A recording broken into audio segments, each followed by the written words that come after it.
and welcome to Cayman Conversations, now streaming on Cayman Times Facebook and YouTube channels, and also live on Bobo FM 89.1. We seek to elevate the level of media conversations with special guests from all walks of life during our 30-minute conversations. If you wish to appear on Cayman Conversations, email me at ralph@caymantimes.ky or just call me. Now let's get started with the first of our two great conversations and our special guests of today. It's my great pleasure to introduce my next guest, and he is none other than Mr. Michael Miles from Inspired Cayman. Good afternoon, Mr. Miles, and welcome back to Cayman Conversations. How are you doing today? I'm very well, thanks, Ralph. Appreciate you inviting me again. It's always great to be here. Yeah, all right. It's amazing. The last couple of conversations I'm having is all about employment, TVET skills, education. It looks like Cayman Conversation is developing a repertoire of its own. And apparently it's the buzzword on the ground right now. Everybody's talking about education, and you have been talking about it for years. That's your life. Yes. Yeah. So what have you been up to? We've continued marching forward. Me, Ralph, I do, while I do quite a bit of talking and explaining, I also do a lot of doing. I'm a doer, and I'm going to continue doing a lot of doing. I simply just don't believe in just getting on a microphone or being on the radio or talking in a newspaper. I want to show people that things are being done. So, that's what we've been doing since our last conversation. We have since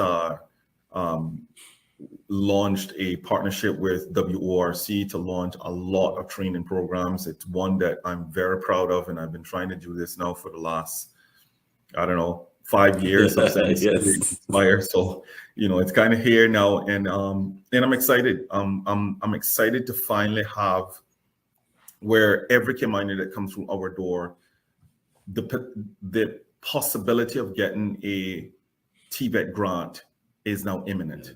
That they will qualify for a TVET grant, and that's one of the major changes in the last 2 months. Yes, that's great. I'm so happy because I remember those stories and those conversations we had in the past where we talked about why can't you get that kind of connection and support, and it's so happy to see that that's happening, and not only in your ear but all around. I'm hearing it happening, which is good because the children are our future.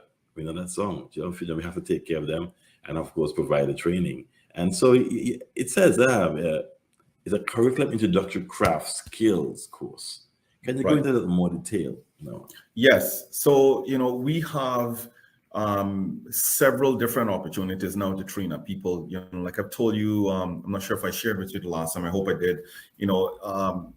Because of the impact of COVID, we have had to also go online as well. So we have over 4,000 programs online. We have programs in every possible thing now. My team and I are getting ready to do a complete rebranding because we're not just a TVET center anymore. We are a workforce development organization.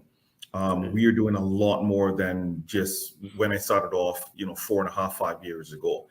So the work is also providing resources for Caymanians to be trained up in all, and I think 140 people to do a variety of things online on our learning management platform.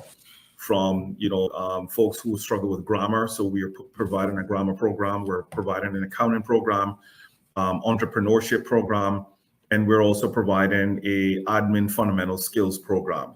And then they're also sponsoring folks to do the craft introductory program. The core curriculum, Ralph, is a pre-construction course. We are NCCER certified center. NCCER stands for the National Center for Construction, Education, and Research. It's an organization out of the US. We are an accredited institution of that. But this particular course is a pre-construction course. It's the first qualification that once they pass this course, they can then move into things like electrical, plumbing, and so forth. Now, in the last 4 years that we've offered this course, Ralph, we have had probably about 25, 26 people who've come through this course. All of those people have moved right into the construction industry. the moment that they are certified with this course, because this course provides 9 modules of pre-construction training, things like, measuring, power tools, hand tools, safety. And that's what construction organizations want for folks coming in the door. So I don't even have enough people to come back to do like HVAC or plumbing and so forth, because the moment that they finish this course, they're being hired. So that should tell you how in demand, people who have just basic foundation training is demanded within the construction industry. And then in addition to that, we're also offering a professional development training course. We call it Tools for Success. So Tools for Success provides 8 weeks of resume writing, interview skills, teaching people how not to just get a job, but how to get a career. I don't talk jobs with people. I talk careers with people. I talk about what inspires you.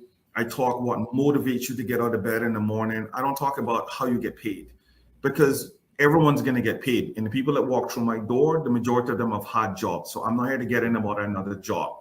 What I'm here to do is look at how do you go from entry level to the presidency? Like how do you go from entry level to a manager or a supervisor? What is it that you're going to have to do? What additional training you need to take on, and what commitment you need to have, right? So that's what the Tools for Success program is all about. So we are revamping the Ready to Work program. So the Ready to Work program that was once hosted by Work, we are now partnering with Work, and we've redone that program. So that's no longer going to be a 2-week program. That's now an 8-week program. So there's going to be a lot of training over the next year. And what I like about this, Ralph, is that for the first time in 4.5 years, I am able to plan my year. I have never been able to plan a year. I've been surviving on sponsorship or, relying solely on the private sector to come in and give me $1,000 here and there to build a group. Now we are able to say, okay, for the next year, we have 60 people that we're going to be training up every quarter. So every 3 months, if this goes to plan, we are able to train up 60 people and assist as many people in moving up in their level of retraining or professional development.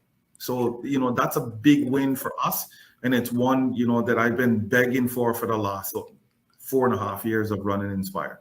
Well, my question is, why did it take so long? I'm hearing a lot of training and, a lot of facilities and a lot of activity now. And I know you've been pushing at it for a long time, over 5 years. People are hurting, man. People are hurting. People are losing their houses. People are under the water. The premier just announced, because it's another project that I've been pushing to the government, the Financial Peace University program. I've been trying to get that nationwide. Yes. The premier and Ms. Heather Bodden has paid for it in their constituencies.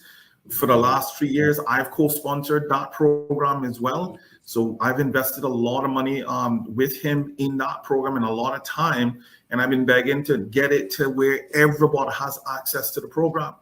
All of our people, we don't teach budgeting, like you and I have had this discussion, quite often, right? Yes. We don't teach budgeting in our public or private schools. We don't teach kids how to understand their pension or how to save money or how to live, so we have young people coming out of school who are either unemployed or they get a little entry-level job, and the first thing that they're doing is they're going out and buy a very expensive car, not understand, or they're getting into credit card debt, or they're applying for their parents are taking out the loans to send them off to college when we have at least $12 million in scholarships floating around this country. So we're teaching that, right? I'm teaching people how to grocery shop, because you can no longer just go into Hurley's, Kirk's, or Foster's and just pick up groceries, right? It now have to be more strategic on how you're doing, how you're living. Cayman isn't a Cayman 30 or 40 years ago when, the cost of living was extremely low and at least you were guaranteed a little raise every year. That's no longer guaranteed. Salaries have frozen, but expenses have continued to climb. So what are you going to do? You cannot continue to spend money the way that you've been spending money 2, 3 years ago, or even 5 years ago, right? You now have to start to look. Do you have an emergency fund? The average Caymanian in our country that I've worked with over 500 people just in the Financial Peace University program alone. The average Caymanian, I'm talking about 8 or 90% of Caymanians do not know if they have a $300 expenditure, they don't know where that money is going to come from. Yes. Right? So it's going to be a government issue. I mean, at the end of the day, let's face this. It's going to be a government issue. Well, who's the government? The government is the people of the country. So if it's a core government issue, well, who's going to be paying for that? The people of the country are going to be paying for that, which means the government's expenses is going to go up, and our money is going to go more into government coffers. So therefore, we're going to be taxed more. Right. So we need to be very careful on how we're asking for more and more government aid, because we are paying for that. I'm in the position I am today because of a program I was running in 2013 in relation to teaching people how to manage their funds. And I was counseling a gentleman and his wife, and he said, Ralph, I like what you're saying, but I have no jobs. So I looked over in the corner and there was this paper with a lot of jobs. I said, man, maybe I could do something with this. Maybe I could create something online that you could get to know what exists out there. Because if there's so much jobs here and you don't know about getting a job, then maybe not doing a good enough job at getting that information to the job seekers. And so fast forward maybe 10 years or 11 years down the road, I'm so happy to see that it's all working now and that you're part of it and our work is working with you, and that I can know that they're going to be some good results. So my question is, have you seen results of those individuals who come to you? Can you speak about some of that? I think we interviewed someone with you recently. Absolutely. Your guy came in last week. We had our second certified operator, heavy equipment operator. Chris Miles was with us from NCB. They've invested heavily in his future, and they've been a phenomenal partnership as well for us. Prior to Chris coming to us, Chris kind of was learning on the job. He was a heavy equipment operator learning on the job. When Chris came in, it completely blew his mind because he learned so much on our international heavy equipment simulator. And today he's more efficient. He's happy with his qualification. We are working with other organizations here with that. Anyone, we have seen, Ralph, that 75 to 80% of the people who have done Tools for Success are employed. And not only are employed, but they stay employed over a year, right? Because we're doing it right. People need to change behavior. And that's what I work on. I don't work on just getting people through a program. Anybody can do that. I just saw that you were on, with UCCI earlier on today. They want value just like us. I have no interest in someone paying me just to get a lot of people through a program and me giving them a certificate. The interest I have is, how does it impact Caymanians? How do we ensure that Caymanians are up for value of increases, salary increases, positions? How do we ensure that our people can compete, right? That's what my organization is after right now. I want to ensure that our people can compete, because we don't teach that, right? We don't teach that in our public school system. We don't teach it in the private school system. We teach in education, right? We don't teach, in the world, you now need to compete. As I tell people all the time, I graduated in 1990. I graduated, my class size was a little over 300. I wasn't competing with a guy in Ghana or Africa or, Europe or China or I was competing with the people in my class, right? And they were all Caymanian. Today, my kids aren't, our grandchildren aren't competing against the people that they're graduating with. They're competing with everybody around the world. So we need to start to act like that. We're not acting like that. We're acting like it's still an entitlement to get a job in Cayman, and it's not. People are now, organizations are preferring not to hire Caymanians because, a multitude of reasons. And I'm not here to go back and forth on whether they should or should not. I know I don't worry about that anymore. What I'm more concerned about is when they finish my program, are they able to compete? Are there has a shift going on in their mind where they're getting on and compete, and they are. 75% of the folks who is finishing the programs that we provide can compete. In particular, our Tools for Success program, which offers a comprehensive professional development training. The people that are in our TVET programs are sought after. I get calls regularly, and when I say regularly, daily, from organizations asking who do I have that they can recruit from? Who do I have? And it's not just, construction. I'm meeting with Freeport. I'm meeting with Health City. I'm meeting with a lot of organizations who want talent, but they also want value. They want good people. They want people that are going to stay and build with them. They don't just want a person that just want a paycheck. So we have to address this differently now. And what I've said in the past as well is that an employer wants an employee who will give value for money. He's not going to pay a lot of money on a work permit, travel allowance, housing, when there is someone available locally who can do that job. You're right, my friend.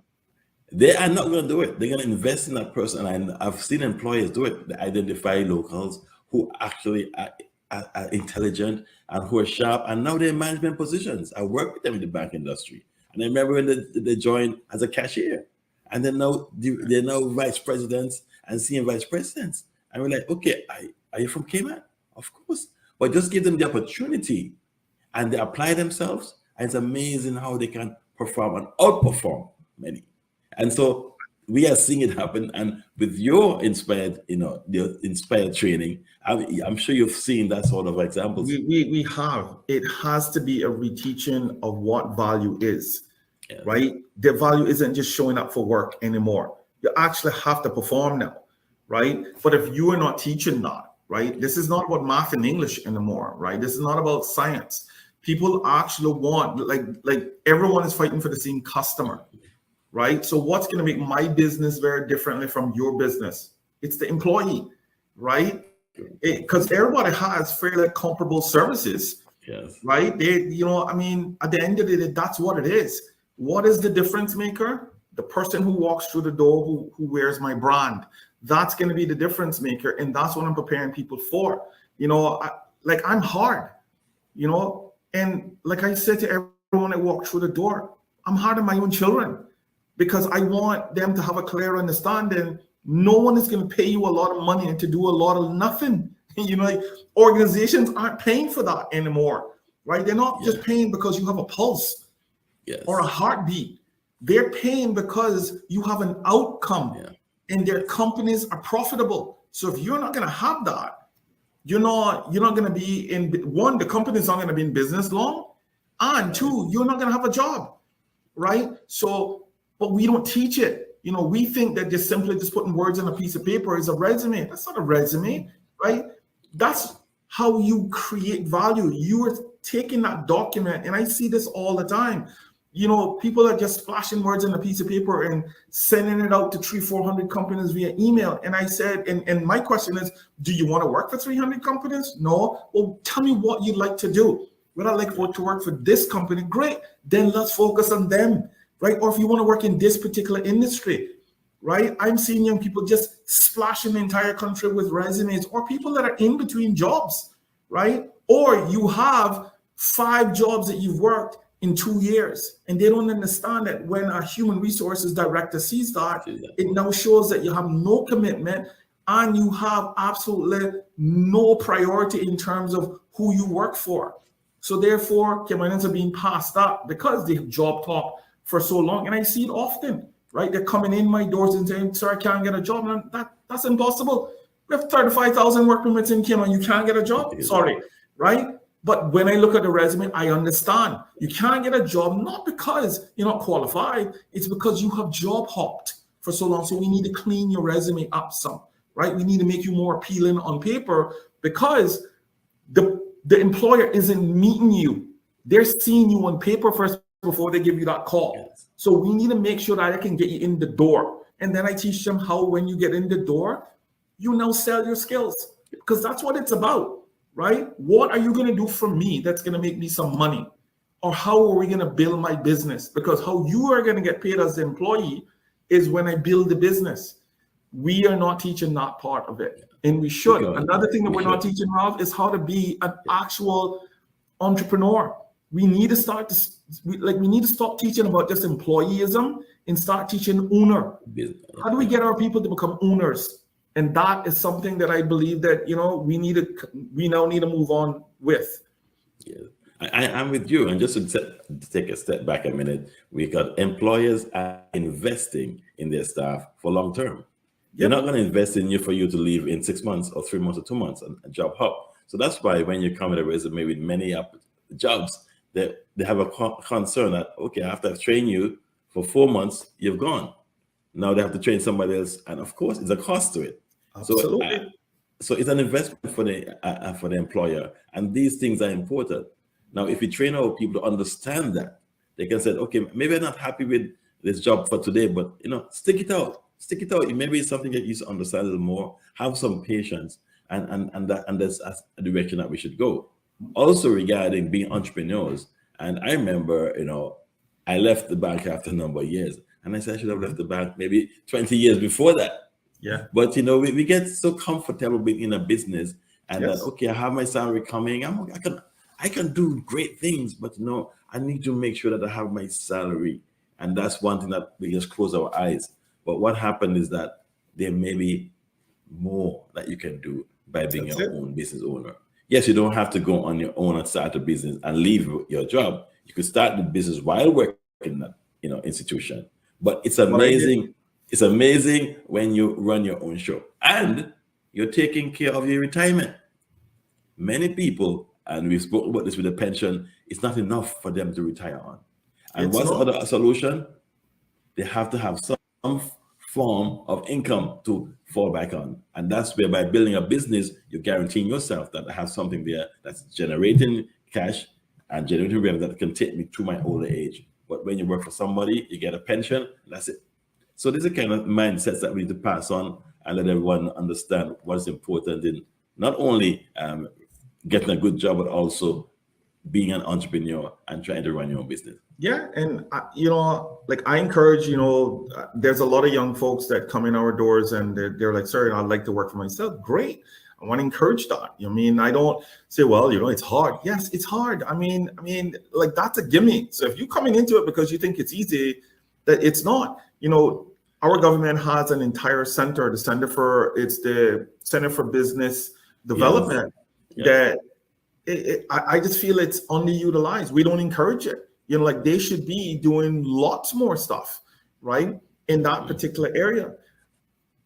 But we don't teach young people how to be entrepreneurs. We are always telling them how to be an employee. Oh, well, you just need to get a good job. Okay, well, what is that, right? We don't teach anything else. Well, I want to start to explore that. So I don't take that away from young folks anymore. I don't say, well, it's hard. Yes, it's hard. I want to know, what are you willing to commit to? That's what I ask. What are you willing to commit to? Because when I decided, like you, Ralph, that I wanted to run my own show, I had to work full time. I didn't quit my full-time job. So I was working 15-hour days. I was running a full-time company, and I was also at Hope Academy working a full-time job as a manager there. So, and it took me 2.5 years to build up enough capital that I can move out on my own. And I say to people all the time, and then I had to take a significant pay cut and then build the company for the next 2.5 years while I'm in it, right? So there is a lot of commitment, and that's what I like to have a clear understanding when folks come in the door and say, Mr. Miles, I have this great idea. Well, not wonderful. Let's run with it. But I want to know, are you committed to this? Because there are going to be some hard times. There are going to be some times where you're going to want to quit, and you're going to need to love this. It's what I normally say to them, because this isn't the flavor of the day or the month or the year. If you truly love this, the business will take off. But if you think that it's, when you fall out of love with it, that you can just, I don't really need to do this anymore because it's not gotten hard. It stopped being fun. then you're not going to be a good business owner. You're not going to be an entrepreneur, right? And If you're that's not. the difference. But it is teaching them that. And I think there's loads of our young people that have phenomenal, great ideas on how to build and what sort of business that they want to build, but they don't have that support system. And that's what I want to give them. I want to reassure them. And I want them, to be able to come in and say, hey, here's what's going on in my company now. Yes, it's hard, but I'm just so happy that I can talk to someone about it. That's where I felt a little bit more alone. I didn't have a lot of people to talk to about it, right? I actually had to pay for coaching. Like I paid for coaching because I needed to actually get my ideas projected onto someone and get me some feedback, right? Whereas we need that now more. We need a lot of folks who are out there who have built their businesses to come forward and start to mentor, right? And start to coach young people, because we have loads of young Caymanians out there. But as what you and I are talking about, we need to start to plant the seed more. We need to make it possible. We need to create the hope, right? That running a business is a great thing, and it's a thing that it is reachable. Whereas this whole thing about, well, you just need to just get a job and get a paycheck. Well, that's not good enough anymore, because even with that, you're still not making ends meet, right? So Yes, how do you get them there? And it's to inspire them to do more. And that's what we're doing. The difference, Ralph, of what we're doing is inspiring Caymanians to do more. yes.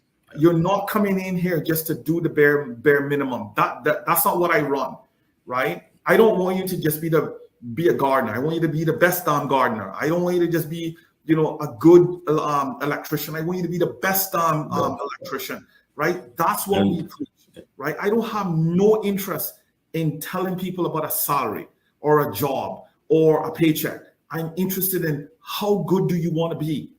How great do you want to be? How great, how extraordinary do you want to be? And what are you willing to give to get there? That's what I want to know. I want to know what you're willing to give. Because if you're willing to give up to get, I'm in with you. But if you are in this because you feel that I'm going to give you all of it and you don't have to work hard, I'm done. I'm not going to walk through the door with you. But if you're willing to give up some stuff, I'm in it long term with you. How are you reaching these people who need those services, skills, motivation? I don't need to anymore, Ralph. I don't need to anymore. I told multiple ministers before work came on board, I have 60 plus people on a waiting list for scholarships. And every single day I receive phone calls or I have people walking in the door. I don't need to reach out anymore. Before we used to pay a lot of money on trying to get people to commit through social media and so forth. I don't have to advertise, right? I have people walking in the door. I have, before I sit in my seat from 8 o'clock in the morning, I shouldn't say 8 o'clock, 7:30 in the morning, my phone is ringing. Sir, can I come in and see you? Or I have a parent or a grandparent calling me, Mr. Miles, my grandson or my granddaughter, or there's a concerned citizen, she's 18, she just got out of school, she really need to talk to someone. Those are the phone calls that my team and I get, right? So I don't need to reach out anymore. People are calling us on a consistent basis of how do I help my 20-something-year-old. I sat with a kid who was 25 years old who never worked in Cayman. Ever worked in Cayman. Ralph, I've sat with 30-year-olds who never worked in Cayman. 30 years old, never worked in Cayman. Don't have a pension, don't have health insurance, have never worked here. And that's regular. That's becoming normal. What have they been doing? Hanging out at home, playing video games. Parents have picked up the tab. And now all of a sudden, life has gotten really hard. Yes. For the parents, or they had a parent who lost a job or been downsized or retired, or a grandparent who's saying, I can't do this anymore. Johnny needs to now get a job. And all of a sudden they've allowed these kids to stay at home and do absolutely nothing. I am now convincing young people, I'm like, okay, right now you're not offering any value to anybody. I want you to volunteer. Well, sorry, I don't want to volunteer. Well, tell me what value that you're offering them. Because if I'm going to pay you, you need to give me something back. But they never thought of it that way. Right. They just thought that, well, I could walk into a company and you need to pay me. Well, but you're not giving me anything back. right? You're not contributing anything back. But what it will do is, if you volunteer, at least it will then show the employer, hopefully a future employer, that at least you've been doing something. Yes. Well, we've convinced our young people that they shouldn't be working for free. And I'm like, you're not working for free, dude. You're getting skills. You're not working for free. You're actually getting skills. The organization is investing in skills. And I said 90% of the people who volunteer, organizations aren't, and if they're good, organizations aren't getting rid of them because they've already invested training in you. Who do you think that they're going to probably hire if they have a position come open? You. We don't teach it, you see. We don't talk our people through it. We just tell them that they need to get paid for every hour, every second that they work. But then they can sit down and hang on their cell phones and I can't take that time back. So I'm opening a lot of these folks' mind on what the possibilities are. Here's how employers are seeing you.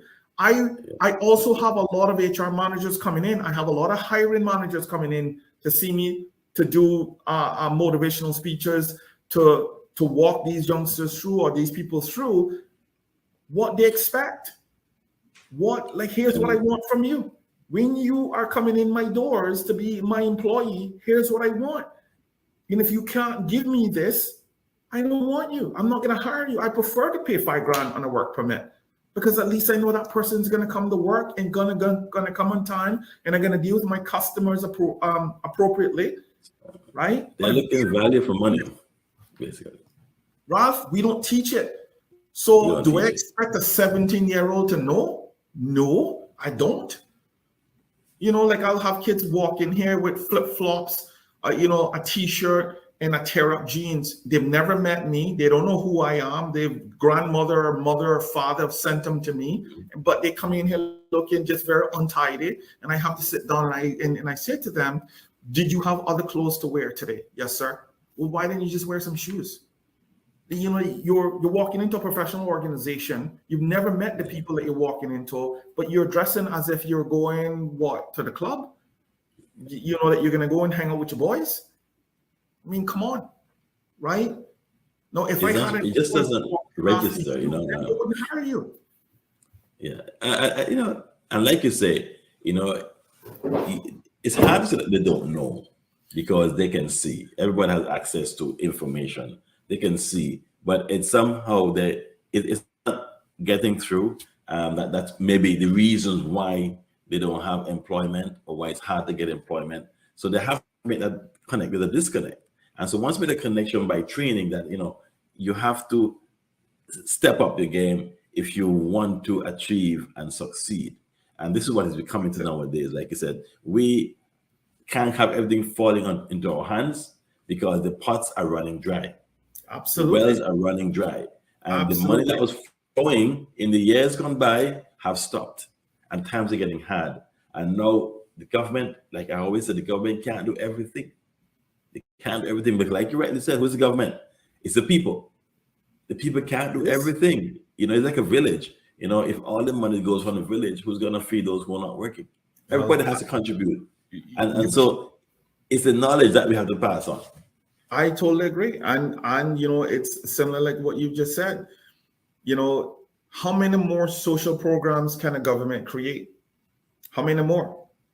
Yeah. Before it really starts to cut into really your operating budget.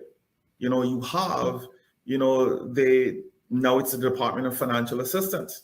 That is a very large budget. You are paying over $20 million for every kid in the public schools to have school lunches. It's a very big expense, right? You're taking all of that off of folks. And, I'm coaching people on, okay, how much would you normally pay for your child to have lunch anyways? Well, people are saying, well, I normally pay about $8 to $10. Okay, and do you give that to them 5 days a week? Yes, sir, I normally do. Well, then take that same $50 and put it in an emergency fund. That's not free money, right? The government has taken that burden off of you, but you don't have an emergency fund. So if anything at all comes up, you now have to climb back into NAU to also ask for that money again. When there's money in your budget, there's money there in your budget. There's never a person, Ralph, I have sat down with people who are not making a lot of money. And they'll say, Mr. Miles, I just don't see how I'm going to make ends meet. And I say, well, just let's do a budget. And it doesn't matter how much they're making. I could still say to them, hey, this right here, you're spending $300 and eating at restaurants every month. I just, okay, like you're telling me that you don't have any money, and I can look at your budget and tell you that if you eliminate that, you'll have some money. You can have some money, yes. Right? Or I'm saying to them, okay, you get off work at 5 o'clock, let's take on a side hustle. You don't need to work it every day, right? 3 days a week. Deliver food. There's loads of things you can do. So I'm giving people ideas. I'm not telling you that you need to work the side hustle for the next 50 years. Work it for the next 6 months. Get yourself out of this hole, and you don't need to work the side hustle anymore, but you need an extra $300 or $400 a month to make up the difference in your expenses. Well, yes. There's no white knight. Like, no one is just gonna just come and just give you $300 every month to subsidize you, right? I know that you need it, so let's now put some hustle in this, right? That's what I'm encouraging people to do, and people are taking it on. People are doing it, and you're asking how effective it is when you sit down and you show people where they are, and you encourage them to do better. 80% of the time, they're doing it better. The other 20% of the time, it would not matter what I say. They want a handout. They want a handout, and they feel like the government's going to be the savior. Okay, then you go and have the government be the savior. I'm going to deal with the 80% that actually want to do well in their lives, right? But Michael Myers is in the bank. You're not coming here because I'm all of a sudden like I'm going to just subsidize you every time that you misappropriate your funds. Right? It doesn't matter. I have done budgeting with hundreds of people, hundreds. So it's not one or two. I've done budgeting with people who are making 6 figures, and they're overspending, and they have no savings. They have no emergency fund. And I asked one question: if something happens to you tomorrow and you guys go down by one salary, how would that impact you? We'd go bankrupt. Okay. Did you hear what you just said? Now look at the monies that you're spending on stupid stuff. Let's eliminate some of it. I am not saying it need to be forever, but do it for the next 6 months. Do it because you have 3 young kids and you need to do it for them, right? I know what it's like to feel broke, Ralph. I know what it's like. I know what it's like to go broke. I know what it's like to make poor decisions and put your family at risk. I was there. I'm the first in line, man. I'm not here to judge. I went bankrupt. I know what it's like to be at the very bottom. I know what it's like to feel that it doesn't matter what you do, you can't make ends meet. I know what that's like. So I coach based on personal experience. I don't coach just based because I'm a financial coach. I'm coaching based on, I know it hurts. I know it hurts. I know it hurts to walk into a store and not be able to buy the things that you want, right? But you have to kind of pick up some of those needs and then walk out of the store. I know what that is like. So I coach based on that. So when I hear people telling me a lot of garbage that it can't be done, I call it for what it is in a very respectful way. But we can do this. But we need to teach our people how to do it.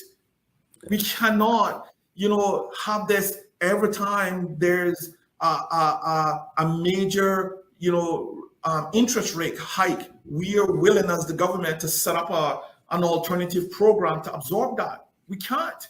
People are going to have to be adults, but we need to teach them. We need to show them ways on how they can cut expenses. And, I like what the premier is doing. He's looking at energy efficiency stuff because, again, we know that's one of our biggest expenditure, right? If your AC isn't properly serviced, I know it's a big expenditure. I went through it. My wife and I have had to replace 2 ACs. It have cut our utility bill by $300-400. So I know what it's like. I know what it's like to, make those sacrifices. But is it worth it? Absolutely. My daughters will never, in particular, my older 2, they will never know what it's like to file bankruptcy unless they choose to. I've completely changed my family tree. Okay, question. I've completely changed. Okay.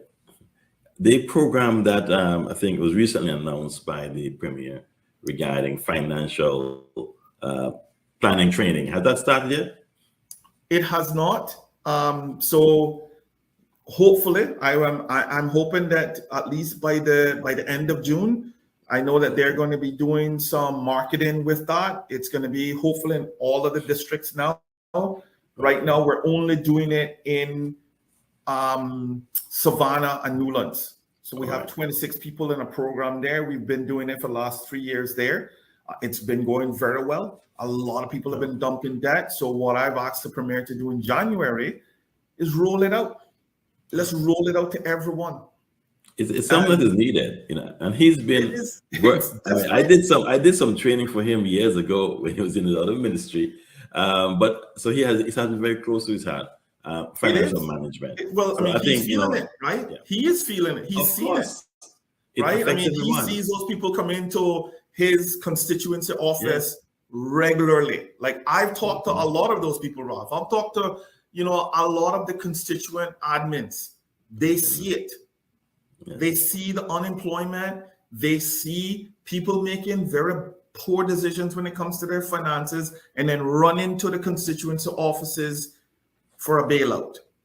So the premier is feeling it because they're paying out a lot of money. In addition to what NAU is paying, these constituency offices is also paying out a lot of money in aid. Yes.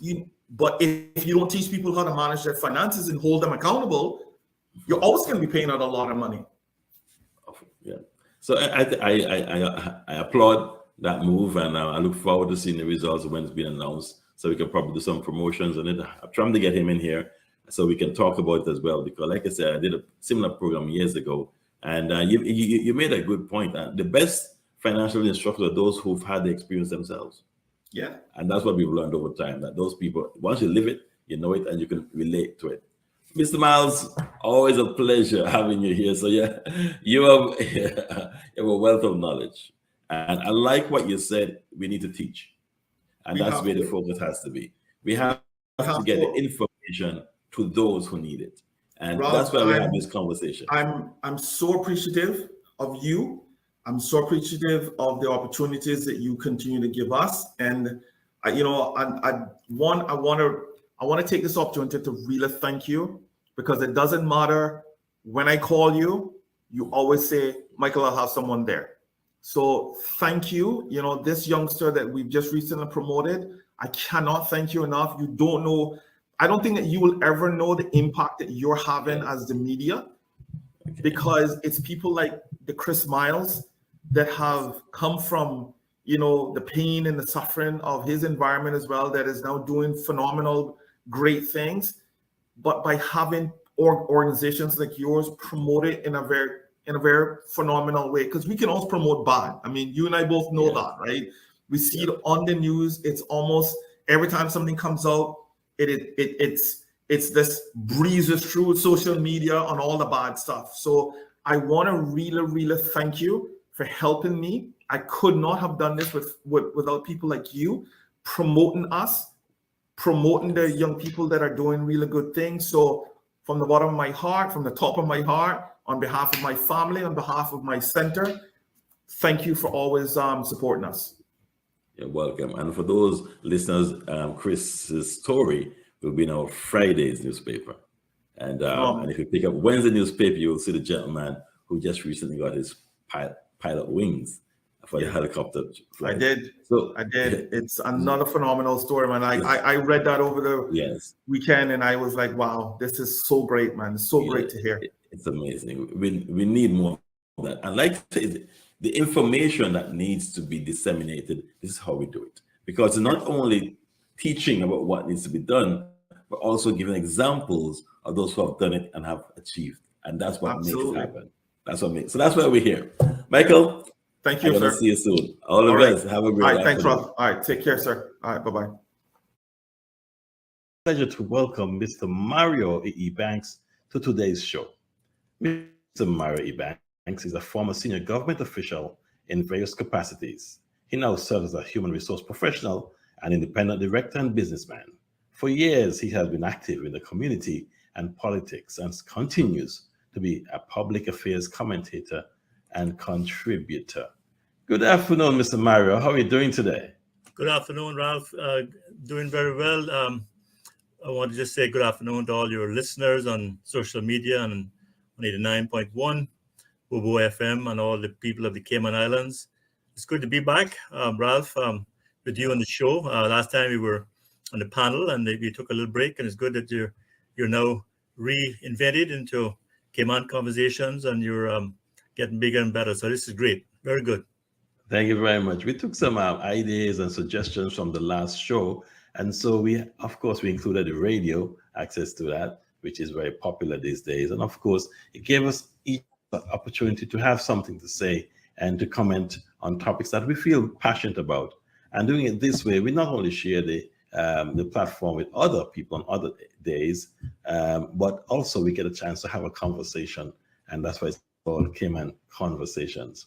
Well, Mr. Banks, we know you're passionate about human resources and employment. And just recently, we spoke with the minister and another guest, and we were always talking about employment. I want you to give us just your thoughts about employment and job opportunities in the Cayman Islands at this stage. How do you feel about it? Yes, thank you very much for your kind remarks. I have always been very passionate about human capital development. I believe that in the Cayman Islands, we are a service economy. We don't export physical products or export labor and services. So human capital is a very, very important part of our economic pillar. And we need to definitely ensure that human capital is available, well skilled, and prepared, and that we have proper development and succession planning. Those are all elements of good human capital management. And I've always been passionate about Caymanians being at the forefront of that effort, that journey, and making sure that there's a level playing field for Caymanians, and Caymanians get first choice, and that Caymanians are developed, and that they are also, of course, held accountable to perform and to compete, but that they're not disenfranchised. From the time I was in university in the early 80s, I developed that great passion for not just for learning, but also for ensuring that we have proper human capital development in any country. And that's why I was a founding member and the second president of the Overseas Students Association, which was an organization that was formed to provide support for overseas students and also local tertiary or college level students. I also in the late 90s was a founding member and also one of the founding presidents of the Cayman Islands Society for Human Resource Professionals, again to help to build that bridge to the future in terms of human capital development. Now, I know that there's been a lot of discussion. You and I have talked about it, and been a lot of discussion in other talk shows and in the community about employment and about a trade school and stuff like that. But I want to just say a couple of things. When the community college, which is now the university college, when the community college was developed as a campus, I mean, it was for many years the community college operated out of the Cayman Islands High School. They used the sixth form block and some of the classrooms in high school, and community college did study classes in the evenings. But when they eventually got their new campus, where the campus is now, and then the late Honorable Benson O.E. Banks was the Minister of Education at the time, and did a lot of development. But the community college was developed, and the campus was opened under his government. They had a very wonderful, well-equipped, state-of-the-art vocational program. They had a hospitality school. They had a reception area. They had front desk. They had a kitchen. They had a bar. Some of that is still there, but it's not really being used, right? But it was state-of-the-art. Then they also had mechanical. They had construction, electrical, and plumbing. All those were subjects at the community college. When I was working at the Ministry of Community Development in the mid-90s, and we did a program there where we had offered stipends to people who wanted to get involved in vocational studies, technical studies, in the trades, whether it was construction, electrical, plumbing, hospitality, um, sheet rocking, construction stuff, right? Yes. So what we did is we attracted a cohort of students who were into that program. We got employers in the private sector, construction companies. At that time, it was through the Cayman Contractors Association and another organization called CASE, which was the Society of Architects, Surveyors, and Engineers. And we also had the Hospitality and Tourism Association, Restaurant Association. And we arranged with them that these folks would get an opportunity for work experience. But in addition, the government at that time, to their credit, put in place a stipend for these students so that they didn't have to worry about being able to make ends meet, and the employers didn't have to pay them a regular salary. If they wanted to pay them something, they could, but the employer was supposed to provide them with the opportunity to learn, give them mentoring, development, coaching, and help them to learn these trades, right?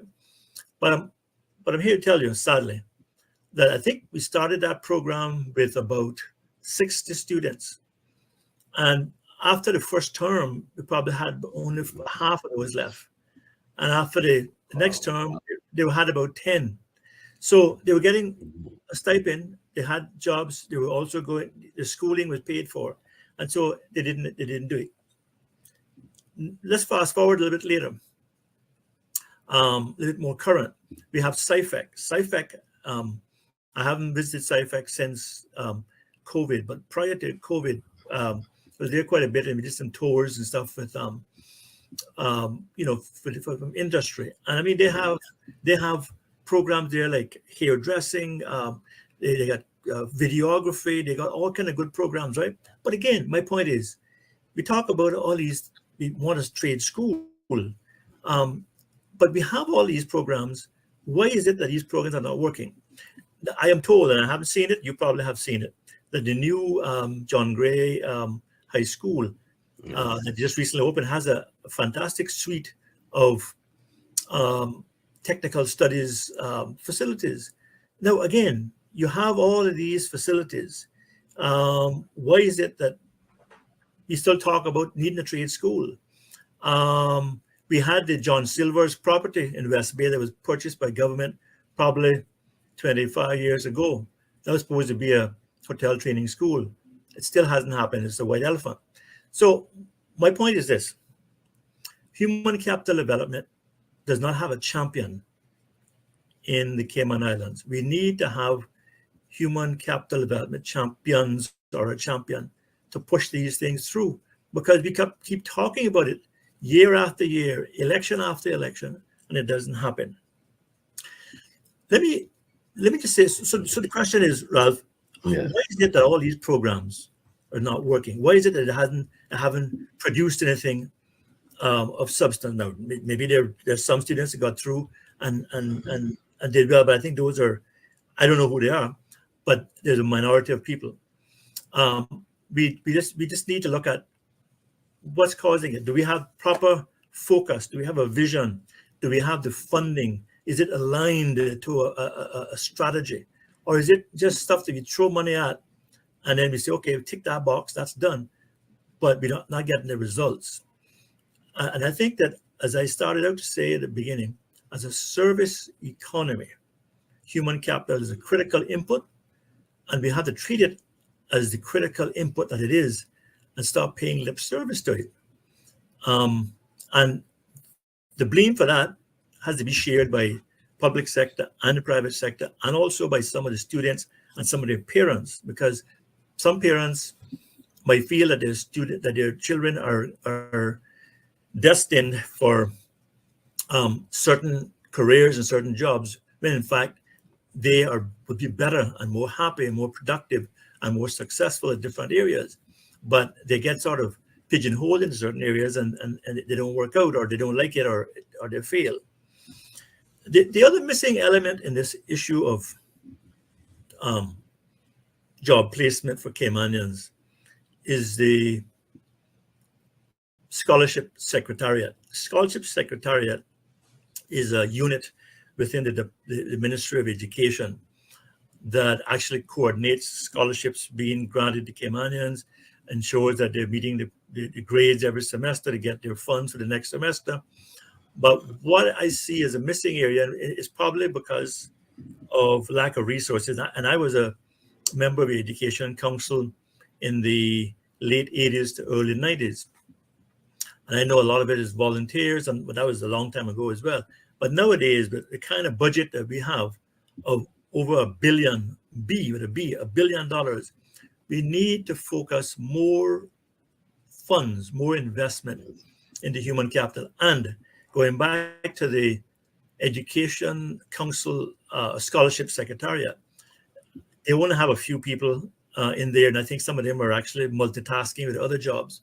But nobody is actually seems to be coordinating with these students to see who is coming back, what skills they have, what qualifications, where they're going to be placed within the public sector, or how you're going to align their recruitment and placement in the private sector vis-a-vis work permits that are granted or renewed in the private sector when you're having these Caymanians coming back from university that can be assimilated into jobs and developed and be able to succeed and to move up. But if I may say something, Mario, just last week we had Mr. Michael Wills, and he actually came on here at very short notice, and we were talking about the graduation of a couple of students that did well, and he spoke about the program. It was attended by the premier and some government officials, and he actually was saying there is a need for funding for this program that he's offering those students. He has a lot of students signed up, and but unfortunately, on his own, he cannot enroll them because they need funding for it. So that was what he was emphasizing. He asked, if he was asking the public at this point, who he has admitted got some help from, to come on board with him so we can train people. So it sounds like the problem is not with finding people to train, but find the resources to pay for the training. Now, you've mentioned that there was some resources or some facilities that were doing training in the past. And my question to you at this point, are those facilities still available in the government infrastructure, or does it have to be in a private infrastructure like Mr. Michael Miles? I think it could be a combination.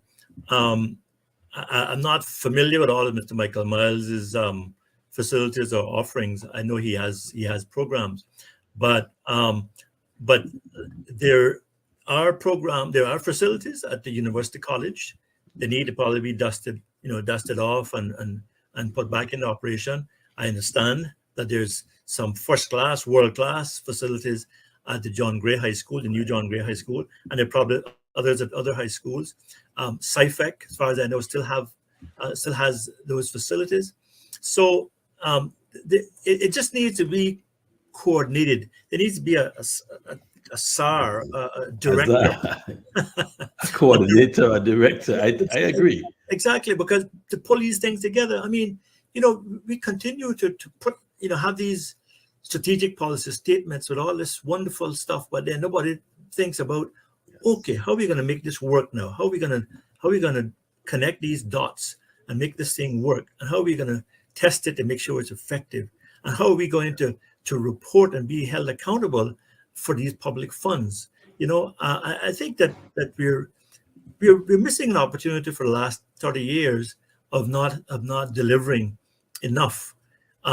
At the same time, the government is collecting tremendous amount of money on work permit fees, right? And there's also some conditions that are applied to employers on their work permits. Some of them have conditions that they have to give a scholarship, or they have to train a Caymanian or whatever.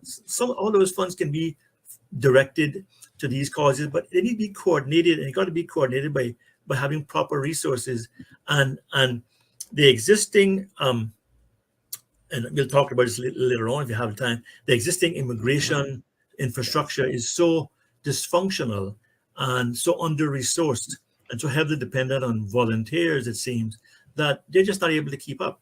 So the other area of job placement for Caymanians is to do with the Department of Work, WORC, Workforce Opportunities and Residency Cayman Work. And they have a jobs portal that supposedly is supposed to replace advertising that was once done in newspapers such as Caymanian Times. But this job portal really is not working in terms of, maybe some employers are supposedly not having to pay a couple of dollars for ads, but it's not working in terms of what it was intended to do, because Caymanians cannot seem to get registered without a lot of hoopla on that jobs portal. You have to be registered to apply for jobs there. When you apply for jobs, there's no linkage or accountability or enforcement to make sure that the employer actually acknowledges your application or even considers it. And when that employer goes in for a permit, again, there's no auditing, no checks and balances, no enforcement. So again, and that's another whole big subject, that thing about employer recruitment portals and artificial intelligence and all. That's a whole different subject. We could talk about that for hours also. Yes. But that's another loophole in terms of job placement for Caymanians. The other area that there was a group on the radio this morning on the Business Buzz talking about the hospitality industry and the hotels attracting Caymanians and stuff, right? And I kept thinking, that's wonderful. But one of the things that strikes me, and when you go into these hotels and stuff, you see the amount of non-Caymanians everywhere in those hotels, right? And that's because they did not have Caymanians to fill those jobs, which is another subject for another day. But I understand that the few Caymanians who go in there to work feel so strange. They feel so like they're in a foreign country, and they're not being integrated into the foreign workforce. HR is not doing anything about proper orientation of those people, and to have proper teamwork and cultural synergies and cultural recognition and whatnot. And that's why Caymanians are going into the hospitality industry, and especially those big hotels and stuff, and they're not lasting long, because it's like it's not a very conducive environment, and there needs to be proper orientation programs for all expatriate workers coming into the country, especially on the front lines of hospitality. There needs to be mentoring and a buddy system for young Caymanians who get into that industry, so that they get their foot in the door, they get grounded, they get some development, they get some little, like say, a buddy system, so that they can have a fighting chance and be able to stay in that job. So Ralph, there's a whole host of things that needs to be done, but we need to coordinate it properly. And you make a very good point. The things that you've been mentioning, we've had discussions on them. But one thing I would love to see is a survey done by our workforce. We need to know what jobs our people are interested in, because if you're not interested in working in a hotel industry, it doesn't make any sense trying to train you for it or to push you in that direction. We don't understand our workforce. What are they inclined to do? We have training available, but we need to sort of tailor make it, and it needs somebody to coordinate and drive it, because unless you understand your workforce, what their needs are, what their aspirations are, you wouldn't be able to find jobs for them or train them appropriately and place them. Because I've spoken with our friend Mark from time to time. He says there are jobs in the hotel industry, but who's going to do that? And so therefore he has to bring in from outside. There are new hotels coming up. What's going to happen in the future? But if our people are not interested in working in that industry, we're going to have to fill them with people from overseas. And so as we talk about other areas for example, in industries and in careers, we need to understand what careers are students, school leavers aiming for when they leave school. And this is where you should be starting from, to get a plan in place to identify what professions are needed. I think you're right. I think we needed to have a proper skills, a jobs needs survey, and also a skills needs assessment and what people are interested in. I tell you this, when you see Caymanians on the front lines, whether it's diving, water sports, or whether it's restaurant or bars or hotel, when you see Caymanians working, man, they are good. I something, and I always, whenever I see them, I always praise them. I praise the foreigners too if they give good service or when they give good service. But I tell the Caymanians, I say, this is to have a talent like how you have, to be able to talk to people, to be able to communicate. I say you can take that skill into any job or any profession, because you develop so much with those frontline jobs, and there's nothing wrong with those jobs. They pay well. Yeah, there's shift work and there's the issue with that, but I mean that is minor. You can get your whole day off sometime, and you got to work in the evenings. But but I think, like I said, there's lacking a proper messaging, proper coordination, proper alignment, and it can't be done in a vacuum. It has to be part of a whole plan where all of the spokes in the wheel are properly aligned and straightened and oiled for it to work properly. And the question of all the hotels and no people to work for is another issue. I think we got to look at whether we can handle all of this too, because we have to get into the issue of carrying capacity. And that is something that nobody seems to be looking at, because we're looking at the money, but we got to look at the what my friend Billy Adam calls short-term gain for long-term pain. But to be able to mitigate the damage of some of this stuff, we got to put the money in, whether it's private sector, public sector, or a partnership, to be able to properly coordinate training and development, messaging, getting people from the time they are at middle school level to understand what their skills are, what they want to do, and then start to focus them in that direction for a career. And that's how we build a nation. Apprenticeship schemes, development schemes, but having people that are passionate about it and are going to be proper SARs and coordinators of it, and to be held accountable for results. And this is what is the driving force behind what we're doing today with Cayman Conversations. Because we need to talk about this thing some more. The knowledge and the experience and the advice and the experts are available. But we need to come together and have discussions and put our ideas together and sort of get the word out, or make some effort to make it happen. We can talk about these things forever, but if there's no execution, it doesn't make sense.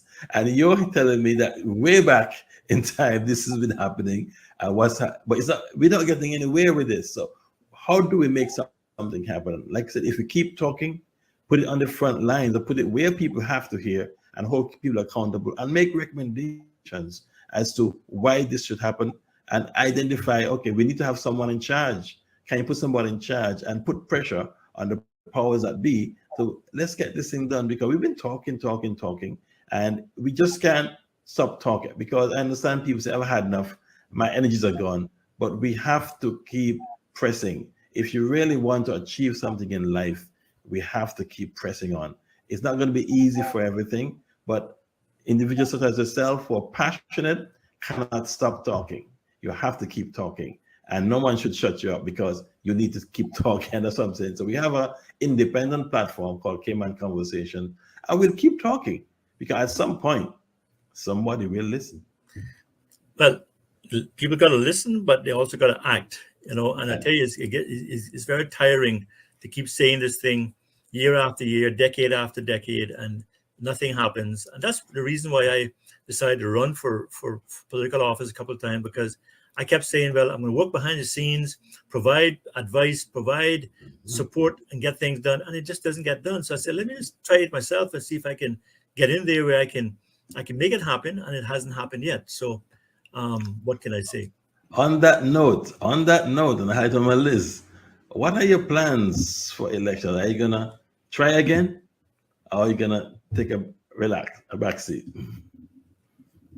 Well, I haven't decided yet what to do about the next election. The general elections is slated for 2025. Yes. This is now 2023, so we do have some time to consider things. But I believe that, like I said, the whole issue of, and perhaps in one of our future conversations, we can talk a bit more about immigration reform if you don't have enough time today to really discuss it, because it is a big topic to properly flesh out. But We in do have terms, some time, so feel free to comment if you would like to.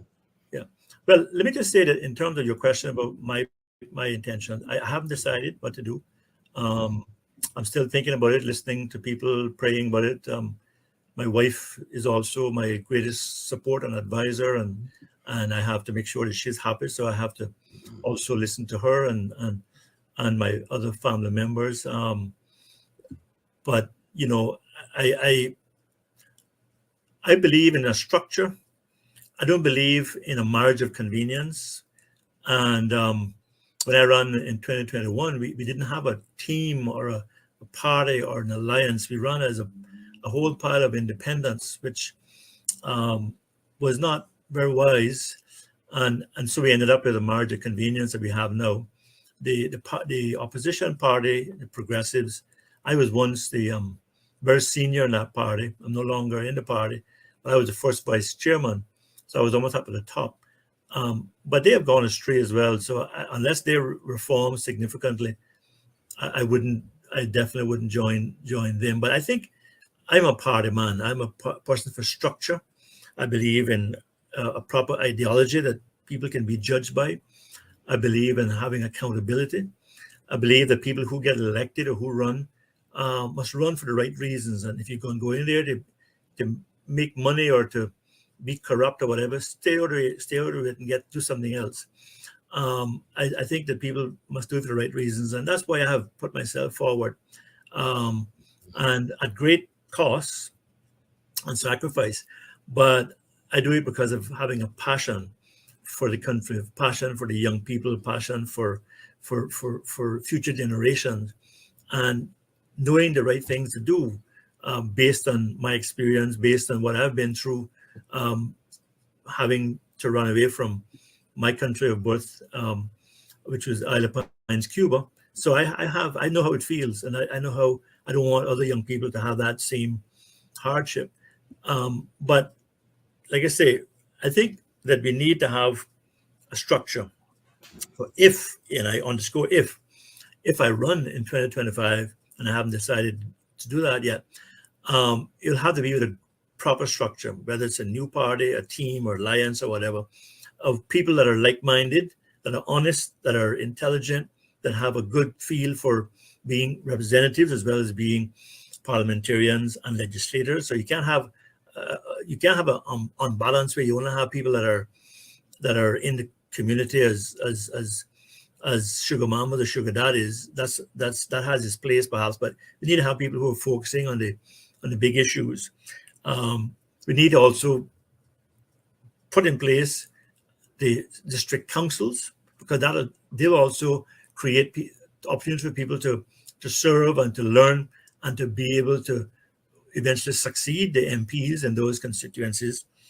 And I think that there are many issues that need to be focused on, but I think environmental protection, sensitivity, recognizing our carrying capacity and how much is enough, looking at human capital development, looking at some of the social decay, looking at affordable housing, the erosion to the beaches and infrastructure, roads and whatnot. There's a whole lot of big things that need to be focused on.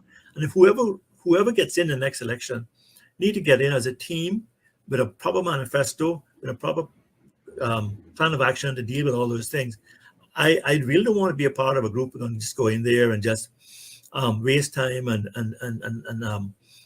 just do a lot of things that are not going to make an impact.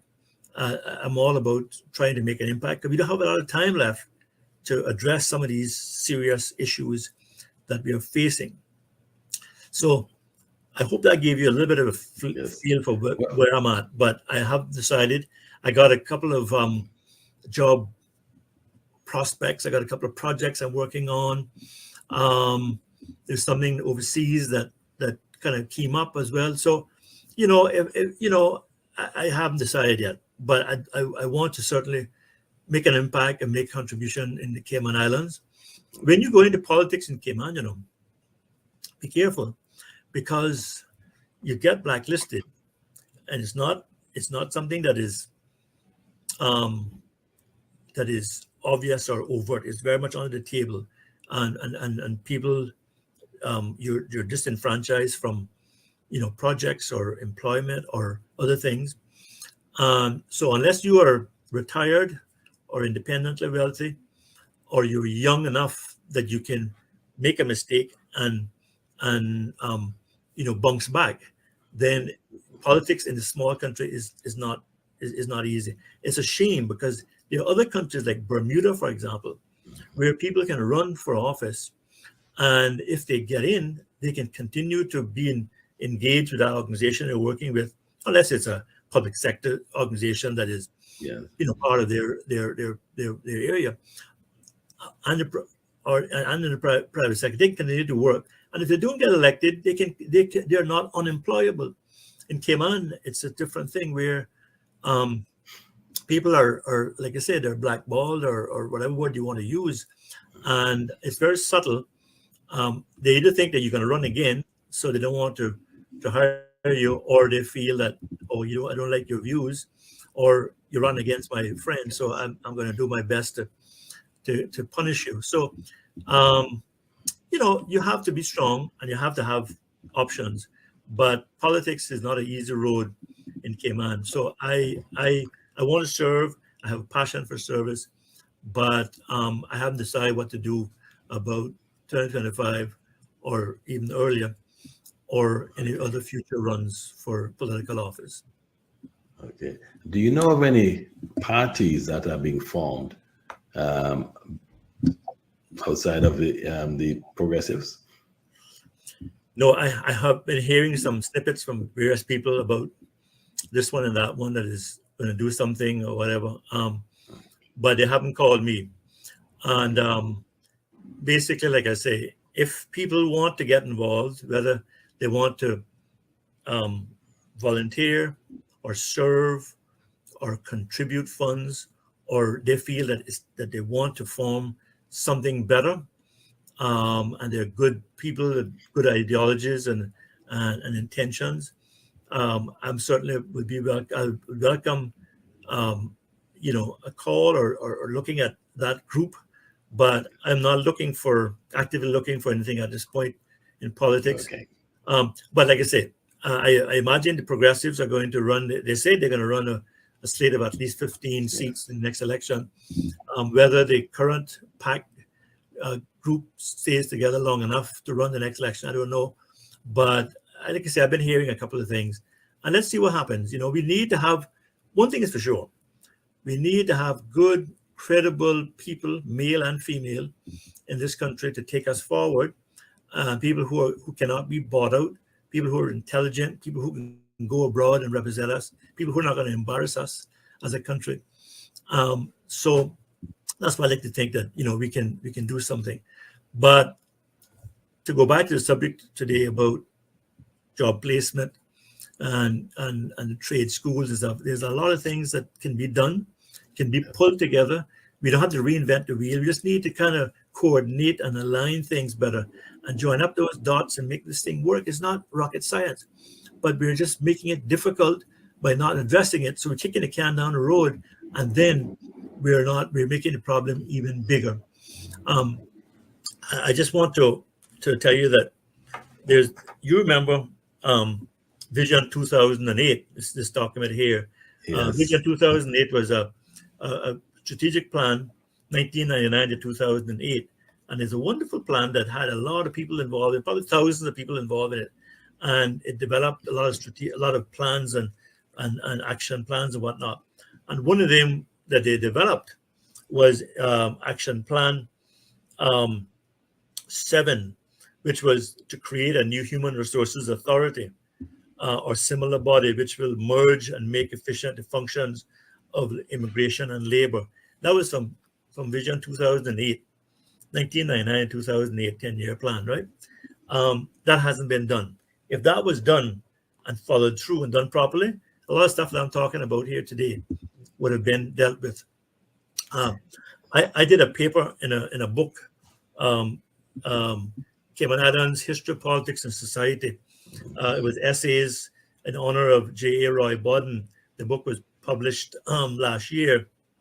It only cost $25, and you were at I think you were at the launch as well. And $25, you can get it from Dr. Livingston Smith at the College, or Dr. Stephanie Fullerton Cooper. Yeah. And I wrote a chapter 19 in that book. And my chapter was dealing with the subject of reform of the labor and human capital development framework and systems in the Cayman Islands. That was my chapter in the book. And it's actually a good read, if I may say so myself. But it talks about the pulling together the whole immigration board situation, realigning it, merging the immigration part of work really with labor, so you have a joined up system, and then also how to better align with Education Council Secretariat, how to align with private sector organizations, how to align with industry, and I would encourage you and the listeners to get that book, which is $25. CI can get from which is a hell of a deal really. You get from from UCCI, and read not just mine but other wonderful essays as well about Cayman history, politics, and it basically was papers that talk about big topics, and that covers a lot of stuff that I would want to talk about in terms of how to go about reforming parts of immigration that deal with human capital development, which is such an important topic in a service-based, growing, small, industrialized service economy. And you know what I've found in my years, not only in the Cayman, but overseas as well, that there have been solutions and suggestions put forward that make a lot of sense. And they're sitting on the shelves gathering dust. And if we had put some of those into action, we would be far ahead than where we are. What we end up doing is now digging up those ideas and executing them now and realizing that, wow, this thing works. So we need to get to a stage where let's look at what has been done already and tweak it, if anything, and let's execute and get these things happening and stop, just playing politics, as we say. With Exactly. Mario, sorry, I'll give some final words, please. Yeah. To that point, all I want to say is that probably about 12 years ago in your newspaper, not the Cayman in Time, but the one before that, the Reporter, right? Reporter? No, Reporter was another company. Okay, yeah, because it was your paper then. It must have been when you first started the Times. I did a paper there about a new category of permanent residency, and in that paper I outlined that, and perhaps in one of our future conversations we can talk a bit about that. But you were kind enough to give me an opportunity to put an exclusive in your paper on that subject. You know what I found interesting? That was 10 years ago, and today we're talking about that same subject, whether we need to look at PR and look at the point system and all those other issues. And again, it depends on, it seems like unless somebody particular says something, it doesn't get action. But we need to get on with this thing and just address these things, and let's move on and build a better country as a result of shared commitment, human capital development, sharing brain power, and working as a team and not against each other. Ralph, I thank you very much for the opportunity. I hope that I could be back again, and as your show grows and becomes more popular, and you get people listening and contributing, that it'll be a first-class addition to our intellectual discourse in the Cayman Islands. And I thank you very much, Mr. Mario. And you are welcome to come back anytime. And by the way, the newspaper was called Employment Weekly, and it was to deal with employment and jobs. It's amazing. 10 years, we're still pushing the same agenda, which is a good agenda. And on Cayman Conversations, we're not giving up. Thank you very much, and hope to see you again sometime. Thank you. Thank you too. Take care. Thank you for joining Cayman Conversations as we seek to elevate the level of media conversations with our special guests from our walk of life. Remember to like, share, and follow Caymanian Times social media pages. Don't forget to pick up your copy of our Wednesday and Friday newspapers at locations across the islands. Cayman Conversations is a production of the Caymanian Times newspaper. Have a great evening, and remember to drive safely on our roads. Goodbye.